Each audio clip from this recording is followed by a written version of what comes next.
Hello students. तो आज हम देखने वाले हैं लेक्चर 1.4 वीक 1 की समरी। सो आज का आप ये तो डिस्क्लेमर ओके। सो आज का अपना जो टॉपिक्स रहेंगे वो है, सबसे पहला टॉपिक है लेवल्स ऑफ एब्स्ट्रैक्शन, देन है schema and instances, then data models, then relational databases, DDL and DML commands and SQL and database design. जो भी इस लेक्चर के अंदर टॉपिक्स के नाम है like relational databases, DDL and DML, SQL and database design, ये सिर्फ एक छोटा पोर्शन है। इसको डिटेल के अंदर अपन कमिंग वीक्स के अंदर पढ़ेंगे, बट ये जो लेक्चर है ये इनके बारे में आपको इनके बारे में ओवरव्यू दे रहा है कि ये किस तरीके से हैं और क्या है एक्चुअली। बाकी इनका डिटेल में कमिंग वीक्स के अंदर होगा, तो आप ये ना समझिए कि इसी लेक्चर के अंदर मैंने सब कुछ कवर अप कर दिया है। So let's begin. सबसे पहले मैं फर्स्ट हेडिंग से आपको समझाता हूँ कि what is the level of abstraction. ये है क्या आखिर के अंदर लेवल्स ऑफ एब्स्ट्रैक्शन। सो मैंने इसका कुछ लिख रखा है, एक्स्ट्रा रिसर्च करके लिखा है मैंने, ये आपको कहीं नहीं मिलेगा, स्लाइड्स में नहीं मिलेगा। सो हाउ जनरल और specific description is of an idea और प्रोसेस। समझ आया? नहीं, मेरे को भी नहीं आया, इसीलिए मैंने इसके नीचे जनरल डिस्क्रिप्शन और स्पेसिफिक डिस्क्रिप्शन की भी स्पेसिफिकली डेफिनेशन प्रोवाइड किया। अब जनरल डिस्क्रिप्शन क्या है, एक इसका एग्जांपल ही देखते हैं। Car is a vehicle that transport people. Okay, car के बारे में एक जनरल ओवरव्यू दे दिया कि कार करता है क्या एक्चुअल में। एक कार एक व्हीकल है जो कि लोगों को ट्रांसपोर्ट करता है। हाँ सही है। और स्पेसिफिक क्या है, a car has 4 cylinder engines, runs on gasoline and can travel up to 120 miles per hour. मतलब इसने पूरा डिटेल्ड ओवरव्यू दिया है, तो ये स्पेसिफिक हो गया। तो लेवल्स ऑफ एब्स्ट्रैक्शन का मतलब यही है कि एक जो जनरल और स्पेसिफिक दोनों मतलब दे, दोनों का दोनों बताए आपको, वो लेवल्स ऑफ एब्स्ट्रैक्शन कहते हैं। ये एक फैंसी नाम दे दिया इनको, लेवल्स ऑफ एब्स्ट्रैक्शन। एक सैंपल टेबल है जो कि मैंने लास्ट लेक्चर के अंदर डिफरेंट यूज़ की थी एंड इस लेक्चर के अंदर डिफरेंट यूज़ कर रहा हूँ, बट आइडिया सेम है। Like ID, name and department name and salary, ये 4 कॉलम्स रिप्रेजेंट कर रहे हैं और 4 एट्रीब्यूट आप इसे मान सकते हो। और ये जो हर रो है, ये हर एक रो एक रिकॉर्ड को रिप्रेजेंट कर रही है। और ये इसकी आईडी है, ये नेम है, department name and salary. Okay, अभी आगे बढ़ते हैं। अब आते हैं लेवल्स ऑफ एब्स्ट्रैक्शन के अंदर। और लेवल्स ऑफ एब्स्ट्रैक्शन के अंदर सबसे पहला लेवल दे रखा है फिजिकल लेवल। अब ये फिजिकल लेवल एक्चुअली के अंदर है क्या, तो मैं उसको उल्टा चलना पसंद करूंगा। हम्म, ओके, तो व्यू लेवल से स्टार्ट करते हैं। Application programs hide details of data types, यार ये भी ठीक नहीं है। ओके, मैं तो आपको थोड़ा आइडिया से समझाता हूँ। लेट्स सपोज कि आप किसी भी वेबसाइट के ऊपर जा रहे हो एंड वहाँ पे गूगल फॉर्म आता है। आप गूगल फॉर्म्स के अंदर एंट्री डालते हो, या तो गूगल फॉर्म आता है या फिर कुछ भी लॉगिन पेज वगैरह आते हैं। अब आप उसके अंदर यूजर नेम पूछता है, आप यूजर नेम के अंदर कुछ इंटीजर वगैरह डालने की कोशिश करते हो, बट वो बोलता है it's can't be accepted here. Okay, and अगर आप पासवर्ड के अंदर जाते हो एंड पासवर्ड के अंदर कुछ इस तरीके का कैरेक्टर डालने की कोशिश करते हो, या फिर ईमेल आईडी के अंदर कुछ इस तरीके का कैरेक्टर डालने की कोशिश करते हो जो कि अलाउड नहीं है, तो वो क्या करेगा, नीचे एक मैसेज शो करेगा, this is not allowed here और this is not a valid input, इस तरीके से। तो जो अपन को जो वहाँ पे फॉर्म वगैरह दिख रहा है, जो लॉगिन पेज वगैरह दिख रहा है, वो है अपना व्यू लेवल। जो अपन देख पा रहे हैं वो है व्यू लेवल। ओके, ये क्या है मैं अभी डिटेल में बताता हूँ, पहले इतना ठीक है। ये है अपना व्यू लेवल। अब जो अब मैं बता रहा था आपको कि फॉर्म मतलब जो भी आपको लॉगिन पेज दे रखा है, उसके अंदर यूजर नेम के अंदर आप इंटीजर नहीं डाल पा रहे, वहाँ के यूजर नेम के अंदर आप इंटीजर नहीं डाल पा रहे, आप सिर्फ अल्फाबेट्स अलाउड है यूजर नेम के अंदर, या फिर फर्स्ट लेटर अल्फाबेट हो, फर्स्ट लेटर इंटीजर ना हो। ठीक है, तो वो क्या है, लॉजिकल लेवल, उसका एक लॉजिक डिफाइन किया हुआ है कि हाँ अगर इसका फर्स्ट लेटर इंटीजर है तो बोलना इनपुट वैलिड नहीं है, और अगर फर्स्ट लेटर इन इंटीजर नहीं है तो हाँ ओके कोई दिक्कत नहीं है मेरे, तो वो आता है लॉजिकल लेवल के अंदर। और फिजिकल लेवल क्या है कि ठीक है, आपने इन्फॉर्मेशन डाल दी, सेंड कर दिया, अब वो सेंड करने के बाद जहाँ पे जाके स्टोर हो रहा है, जो बैक ऑफ द प्रोसेस उसका जो डेटाबेस है, वो है उसका फिजिकल लेवल की एक्चुअल में वो फिजिकली कहाँ पे स्टोर हो रहा है, तो वो है फिजिकल लेवल। सो मैं समझता हूँ कि आपको मोटा मोटा आइडिया हो गया होगा कि ये क्या है। तो फिजिकल लेवल क्या है, जो आपने इन्फॉर्मेशन या फिर जो भी इन्फॉर्मेशन है वो जहाँ पे स्टोर्ड है, वो फिजिकल लेवल हो गया। अब लॉजिकल लेवल क्या है कि आप मान लो किसी भी चीज़ के ऊपर लॉजिक लगाना चाहते हो, इस टेबल के ऊपर ही देख लो, लाइक आईडी है। आईडी यहाँ पे मेरे को एक लॉजिक लगाना है कि यहाँ पे इंटीजर वैल्यू ही होनी चाहिए। मैं नहीं चाहता कि किसी की आईडी यहाँ पे आइंस्टाइन आ जाए, फिर मेरे लिए मेसी हो जाएगा ना, कि बीच में आइंस्टाइन कहाँ से आ गया यार। दिखने में भी अच्छा नहीं लग रहा, और ढूंढने के अंदर भी अच्छा नहीं होगा। प्रोग्राम भी लिखूंगा तो किस तरीके से लिखूंगा कि एक तरफ तो सारे इंटीजर्स आ रहे हैं और एक तरफ ये बीच में स्ट्रिंग आ गई, प्रोग्राम भी कोलैप्स करेगा, राइट। तो मैं यहाँ पे चाहता हूँ कि ये सारा इसके ऊपर इंटीजर का लॉजिकल लेवल डिफाइन हो, इसके ऊपर एक स्ट्रिंग का लॉजिकल लेवल डिफाइन हो, इसके ऊपर भी स्ट्रिंग का लॉजिकल लेवल डिफाइन हो, एंड सैलरी के ऊपर इंटीजर का हो। अब मैं ये भी नहीं चाहता कि सैलरी को यहाँ पे टेक्स्ट फॉर्म में लिख दे, लाइक 75,000 यहाँ पे इंटीजर के फॉर्म में है, तो मैं ये नहीं चाहता कि यहाँ पे कोई 75,000 वर्ड्स के अंदर लिख दे, समझ रहे हो। तो ये कुछ लॉजिक्स है जो मैं यहाँ पे डिफाइन किए हैं, और इसी तरीके से लॉजिकल लेवल है। तो फिजिकल लेवल का, जहाँ पे ये टेबल जाके स्टोर होगी, फिजिकल लेवल वो हो गया।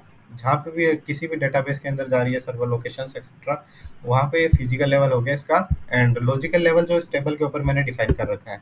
एंड व्यू जो आपको दिख रहा है, अब लेट सपोज कि आप किसी भी कंपनी के अंदर किसी बंदे की प्रोफाइल देखना चाहते हो कि हाँ ये उसके कंपनी के अंदर काम कर रहा है या नहीं कर रहा है।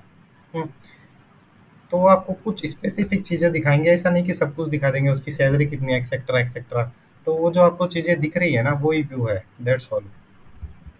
ये एक मोटा मोटा व्यू हो गया इसका। तो इसी के साथ आगे बढ़ते हैं अभी। ये देखिए, इसके अंदर फर्स्ट स्टेप है फिजिकल लेवल, जहाँ पे डेटा स्टोर है। फिर लॉजिक्स डिफाइन किए गए हैं टेबल के ऊपर कि इस कॉलम के ऊपर ये लॉजिक है, इस कॉलम पे ये है, इस कॉलम के ऊपर ये है। एंड ये व्यू वन व्यू टू क्या है, ये मान लो कि ये आप देख रहे हो, ये आपका फ्रेंड देख रहा है, एंड इसी तरीके से बहुत सारे लोग देख रहे हैं एक ही डेटा को। और जो कि आ रहा कहाँ से, फिजिकल लेवल से आ रहा है। फिर लॉजिकल, उसका लॉजिक भी डिफाइंड है अच्छे से, और वो फिर अपन देख रहे हैं यहाँ पे व्यू के अंदर, व्यू लेवल ही अपना है। ओके, सो यही था, काफ़ी इजी है ये कॉन्सेप्ट, इसमें कुछ है नहीं। हाँ, अब आते हैं next important topic, schemas and instances. अब ये क्या होते हैं स्कीमा और इंस्टेंसेस। तो सबसे पहले मैं बात करता हूँ स्कीमा की। तो स्कीमा के अंदर ये देख रहे हो आप, name, customer ID and account, Aadhaar ID, mobile number, ये सब के सब क्या है, स्कीमा है। इनको स्कीमा बोला गया। जो टेबल के फर्स्ट एट्रीब्यूट्स है, उनको स्कीमा कहा गया है विद कंस्ट्रेंट। मतलब लॉजिकल लेवल इनका डिफाइन होना चाहिए। लाइक आपको डिफाइन करना पड़ेगा कि नेम है वो ओनली स्ट्रिंग होना चाहिए, कस्टमर आईडी इंटीजर होगा क्योंकि स्ट्रिंग में नहीं चलेगा, अकाउंट नंबर इंटीजर होगा, आधार आईडी इंटीजर तो होगा लेकिन इसके अंदर नंबर ऑफ डिजिट 16 वाली कंपलसरी है। लाइक मोबाइल नंबर इंटीजर होगा, ओके, बट इसकी length of the mobile number should be 10। Okay, आप ऐसा भी नहीं लगा सकते कि लेंथ 10 होनी चाहिए, क्योंकि फिर अगर स्ट्रिंग की लेंथ होगी तो वो यस बोलेगा। बट तो इसीलिए आपको इंटीजर और इंटीजर की लेंथ 10 ये दोनों के दोनों यहाँ पे लॉजिकल डिफाइन करना होगा मोबाइल नंबर पे। और सेम ये कस्टमर स्कीमा था, तो अकाउंट स्कीमा के लिए भी सेम रहेगा। अकाउंट, अकाउंट टाइप के इंटरेस्ट रेट आपको परसेंटेज के अंदर रहता है, minimum balance and total balance etcetera. And physical level वही है, सेम है इसके लिए भी, कि ये डेटा कहाँ पे स्टोर कर रहा है इसका। तो दैट्स ऑल, स्कीमा काफ़ी इजी है। Logical schema defines that there is a table customers with a call this. Physical schema defines how the data is a customer table is stored on disk, what indices are used, and how the storage is partitioned. Okay, so physical schema थोड़ा आपको detailed overview देता है, defines how the data in the customers tables is stored on disk. ये आपको बताता है कि जो कस्टमर्स टेबल का डेटा था वो डिस्क के अंदर किस तरीके से स्टोर्ड है, और उसकी जो इंडेक्सेस थी वो आपको बताता है कि कौन कौन सी इंडेक्सेस यूज हुई है, और स्टोरेज किस किस तरीके से पार्शन है, लाइक कौन कौन से ब्लॉक्स के अंदर है। The physical schema The physical schema is often invisible to the end users and developers, and is managed by the database administrators to ensure performance and storage optimization. हाँ, ये बात सही है। लाइक मैं यहाँ पे कुछ भी फॉर्म्स वगैरह देख रहा हूँ, तो मेरे को थोड़ी पता चलेगा कि फिजिकली उस डेटा को कहाँ पे स्टोर कर रखा है, या फिर मतलब उसकी लोकेशन मुझे नहीं पता चलेगा, और ड्राइव कहाँ पे है वो मुझे नहीं पता कुछ भी। वो सारा का सारा काम डेटाबेस एडमिनिस्ट्रेटर्स करते हैं। ओके, तो ये कहना चाह रहा है ये। हम्म अभी आते हैं इंस्टेंसेस के ऊपर। तो आपने स्कीमा डिफाइन कर दिया। अब स्कीमा के अंदर डिफाइन करने के बाद जो आप उसके अंदर डेटा अपेंड कर रहे हो उसी को कहा है instances. Let's check the actual content of the database at a particular point of time analogous to the value of the variable. हाँ, कस्टमर इंस्टेंस। तो ये जो आपने आफ्टर इसके डेटा अपेंड करने के बाद एक पर्टिकुलर टाइम के बाद में जो भी ये दिख रहा है आपको, ये पूरा का पूरा इंस्टेंस है। Customer instance and account instance. Okay. So these are the theoretical aspect, don't, इनको कुछ मतलब इतना है नहीं खास। बस आप ये ध्यान में रखिए कि schemas are these attributes and instance is a particular point in time. Content बताता है कि कितना एक्चुअल कंटेंट है उसके अंदर। लाइक अभी यहाँ पे तीन तीन रिकॉर्ड पॉइंट्स है, दिस एंड दिस। तो इस पर्टिकुलर टाइम के ऊपर ये तीन रिकॉर्ड पॉइंट्स, अगर चार होते तो इसका इंस्टेंस भी चार रिकॉर्ड दिखाता। अगर फिर भी अगर आपको किसी भी टॉपिक में कुछ भी डाउट है तो feel free to comment. I am always be there to help you. हाँ, अभी स्कीमास और इंस्टेंसेस के अंदर एक और चीज़ आती है इंपॉर्टेंट, जिसे बोलते हैं फिजिकल डेटा इंडिपेंडेंस। अब ये क्या चीज़ है? The ability to modify the physical schema without changing the logical schema. हाँ, ये इसका मतलब ये है कि आपने लॉजिक ऑलरेडी डिफाइन कर रखा है टेबल के ऊपर, है ना? अब लेट सपोज कि आपके डेटाबेस सेंटर्स है, वो मान लो कि सिंगापुर से इंडिया ट्रांसफ़र हो रहे हैं। तो आप चाहते हो कि वो जो टेबल्स का जो स्कीमा ऑलरेडी डिफाइन था, जिसके अंदर पूरा लॉजिक हमने डेवलप कर रखा था, वो भी वापस से शिफ्ट हो? नहीं, आप चाहते हो कि सिर्फ वो इंडिपेंडेंट रहे, कि मैं मेरे डेटा को कहीं भी स्टोर करूँ, मेरा लॉजिक उससे डिफाइन नहीं होना चाहिए, है ना? तो यही बोल रहा है कि फिजिकल डेटा इंडिपेंडेंस, कि फिजिकल फिजिकल स्कीमा से लॉजिकल स्कीमा इंडिपेंडेंट है। समझ रहे हो? ये बताना चाह रहा है। लाइक मैं आपको थोड़ा रिप्रेजेंटली से समझ जाता हूँ। ये टेबल है, एक छोटा सा टेबल बताता हूँ।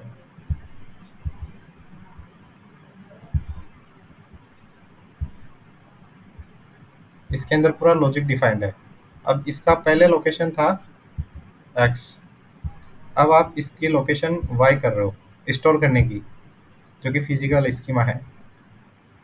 ओके, तो आपने लोकेशन ही तो चेंज किया है, इसकी वजह से इसके ऊपर कुछ अफेक्ट नहीं आना चाहिए, तो वो आता भी नहीं है, तो वही है फिजिकल डेटा डेटा इंडिपेंडेंस। आप समझे? ओके। डेटा मॉडल्स क्या है? डेटा मॉडल्स इज नथिंग है। इसका मैं बताता हूँ ग्राफिकली। इसके अंदर कुछ नहीं बता रखा है कि 1960s के अंदर इस नाम से कुछ आया था, 1970s के अंदर रिलेशनल एम्पायर आया, 1980s मल्टी डायमेंशनल 2000 ग्राफ आया, एंड 2010 के अंदर नोएसक्यूएल जैसी नाम की कोई चीज़ आ गई। यही है, मैं बस इसीलिए लेके आ गया ताकि बच्चे इसके अंदर काफ़ी पैनिक वगैरह करते हैं, तो मैंने सोचा है कि दिखा देता हूँ ये ग्राफ भी, क्या ही होगा। सो डेटा मॉडल्स इज नथिंग, ये कोई मेरे को नहीं लगता यूजफुल है। ओफ, after a long theory, you get some memes of Charlie Chaplin, I guess, huh? Comments if I am wrong. हम्म अभी चलते हैं रिलेशनल मॉडल। अब रिलेशनल मॉडल क्या है? इसके अंदर कुछ नहीं है, बेसिक बेसिक चीज़ें बता रखा है कि ये डिपार्टमेंट नेम और सैलरीज कॉलम है, और ये जो रिकॉर्ड्स है ये रोज है। That's all data is stored in various tables, example of tabular data. ठीक है, all data is stored in various table. हाँ, अलग अलग टेबल्स के अंदर डेटा स्टोर होता है। जैसे डिपेंड करता है कि शॉपिंग का डेटा एक स्टोर के एक टेबल के अंदर हो रहा है, आपके पास जितने प्रोडक्ट्स है उनका डेटा एक टेबल के अंदर स्टोर हो रहा है, आपके जितने भी वर्कर्स है उनका डेटा एक टेबल के अंदर स्टोर हो रहा है। और ये एग्जाम्पल दे रखा है, example of tabular data in the relational model. So easy.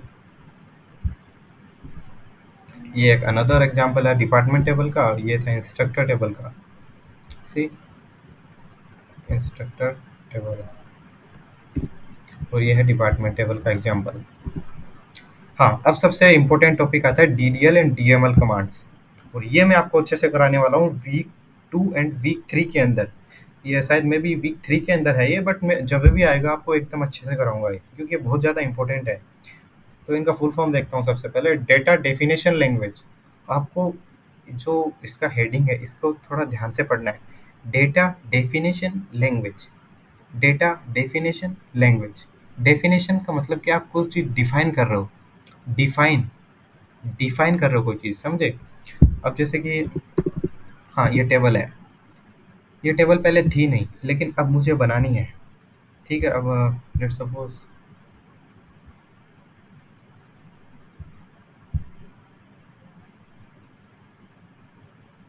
ठीक है, ये टेबल है, ये मैंने बना दी, इसका नाम है सूर्य, ऐसे लिख देता हूँ मैं।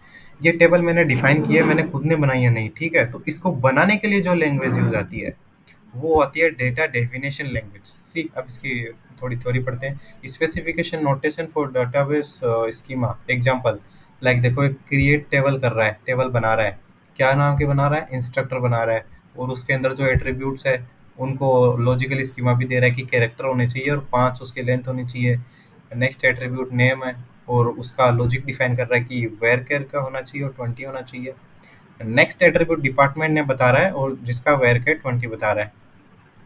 एंड उसी तरीके से salary numeric types logical definition दे रहा है इसका। सो दैट्स ऑल, ये है डेटा डेफिनेशन लैंग्वेज। और ये सब क्या है? हाँ, ये प्राइमरी की ID uniquely you identifies instructor. ये अपन वीक 3 के अंदर देखेंगे, यहाँ पे इतना काम का नहीं है। वीक 3 के अंदर पूरा मैं आपको अच्छे से समझाने वाला हूँ ये सारी चीज़ें। बट अभी आप देखिए कि जब आपको डेटा को डिफाइन करना होता है तो आप डीडीएल लैंग्वेज यूज़ करते हो। अब लेट्स सपोज कि ये जो टेबल थी, ये वाली मान लेते हैं, इसके अंदर मुझे यहाँ पे एक कॉलम ऐड करना है, तो वो क्या डेटा डेफिनेशन लैंग्वेज के अंदर आएगा? हाँ, क्योंकि मेरे को एक नया कॉलम डिफाइन कर रहा है, वहाँ पे ऑलरेडी कुछ था नहीं कि मैं एडिट करूँ। मेरे को नया कॉलम डिफाइन करना है एग्जिस्टिंग टेबल के अंदर। मैं कोई भी चीज़ नई डिफाइन कर रहा हूँ ना, वो डेटा डेफिनेशन लैंग्वेज के अंदर ही आएगी। ओके। अब सेकेंड है डेटा मैनिपुलेशन लैंग्वेज। अब मैनिपुलेट कब करोगे आप? जब कोई चीज़ ऑलरेडी पहले से एग्जिस्ट करती हो। अगर एग्जिस्ट ही नहीं कर रही तो उसे मैनिपुलेट कैसे कर सकते हो आप, राइट? ओके, सो अभी इसी टेबल को देखते हैं। अब इस टेबल के अंदर मान लो बिल्डिंग नाम का कॉलम ऑलरेडी एग्जिस्ट कर रहा है, एंड म्यूजिक के सामने पैकर्ड है। पैकर्ड बिल्डिंग के अंदर है। मैं चाहता हूँ ये पैकर्ड बिल्डिंग से हटा के मैं इसे वॉटसन वॉटसन बिल्डिंग के अंदर करना चाहता हूँ। तो ये करने के लिए जो आपको लैंग्वेज की आवश्यकता पड़ेगी वो है डेटा मॉडिफिकेशन लैंग्वेज और डेटा मैनिपुलेशन लैंग्वेज, सॉरी, हाँ। और DML is also known as the query language. क्योंकि आप क्यूरी लैंग्वेज वही होगी कि आप टेबल के साथ खेल रहे हो, बनी बनाई टेबल के साथ खेल रहे हो, तो वो क्यूरी लैंग्वेज होगी। जैसे एसक्यूएल, वो भी एक क्यूरी लैंग्वेज है। आप बनी बनाई टेबल के साथ उससे रिकॉर्ड्स निकाल रहे हो, कुछ कॉलम्स का डेटा देख रहे हो, वो खेलना हो गया क्यूरी लैंग्वेज। ओके। अब SQL, we will discuss this later in later lectures as it is a procedural language used to fetch records from table।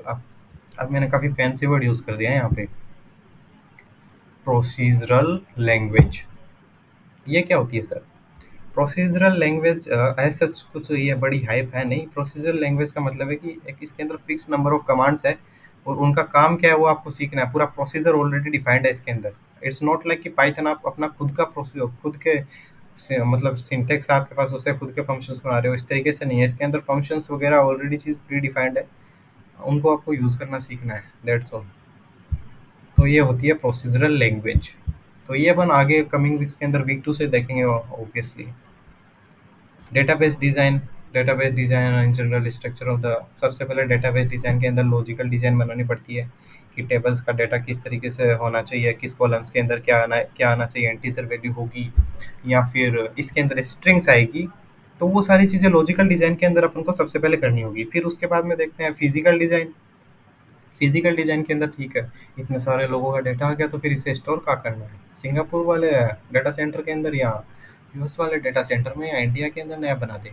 इस तरीके से फिर फिजिकल डिज़ाइन भी इसका सोचने पड़ेंगे, राइट? या कौन से डिस्क के अंदर स्टोर करना है, एक्सेट्रा एक्सेट्रा। हाँ, एंड इन लास्ट में आपको एक सवाल लेके जा रहा हूँ। Is there any problem with this relation? अब रिलेशन का मतलब क्या मैं बताता हूँ। अगर मैं आपको अब आईडी बता दूँ कि 22222 25 टाइम है। अब मैं बताता हूँ कि जिसकी आईडी 22222 है उसकी उसकी उसका बजट बताओ। तो आप बता दोगे, क्योंकि आईडी है, यूनिक है, यहाँ पे कोई भी चीज़ रिपीट नहीं हो रही, आप देख सकते हो। लाइक ये 22222, ये कहीं भी रिपीट नहीं हो रहा है इसके अंदर। और कुछ भी मान लो जैसे 10101, ये भी कहीं भी रिपीट नहीं हो रहा है इसके अंदर। तो ये आईडी यूनिक है, ये प्राइमरी की है एक तरीके से। प्राइमरी की क्या होती है, कैंडिडेट की क्या होती है, ये अपन वीक 2 के लेक्चर्स के अंदर अच्छे से देखेंगे। So don't panic about these things right now, just listen what I am saying. Okay. So ID है। अब मैं आपको बता दूं कि मेरे को 10101 का नाम जानना है कि उसका नाम क्या है, तो आप बता दोगे हाँ इसका नाम श्रीनिवासन है। आपने क्यों बता दिया? क्योंकि ये जो चीज़ है ये यूनिक है, ये हर एक एंट्री के लिए यूनिक है। सो आप कॉन्फिडेंटली बताओगे कि हाँ इस आईडी का सिर्फ एक ही रो है, वो उसके अंदर नाम है श्रीनिवासन एंड उसकी सैलरी है 65,000। ओके। बट इस टेबल के अंदर क्या आपको कुछ दिक्कत दिख रही है? थोड़ा बताइए क्या दिख रही है आपको? फिर मैं भी सोचता हूँ, आप भी सोचिए, चलो सोचिए। ID name, salary, department name, building budget, ये भी ठीक है। यहाँ पे भी कुछ दिख रहा नहीं है। दिख गया, दिख गया, दिख गया, क्या दिखा? आप ये चीज़ नोटिस करो, फिजिक्स वाटसन 70,000, एंड यहाँ पे और कहीं फिजिक्स है? Physics Watson 70,000, finance painter 1,20,000, finance painter 1,20,000, और है क्या फाइनेंस? आई गेस इतना ही है। See computer science tailor 1 lakh, computer science tailor 1 lakh, and where is the computer science tailor 1 lakh. तो आपने एक चीज नोटिस की होगी कि ये जो तीन एंट्री है, ये सेम पेयर वाइज रिपीट हो रही है। लाइक फिजिक्स वाटसन 70,000 यहाँ भी रिपीट हो रहा है, और same to same physics Watson 70,000 यहाँ भी रिपीट हो रहा है। तो इसके अंदर प्रॉब्लम क्या है एक्चुअली के अंदर? आप वो बताएंगे मुझे कि इसके अंदर गलत क्या है एक्चुअली, प्रॉब्लम है क्या? ठीक है तो है।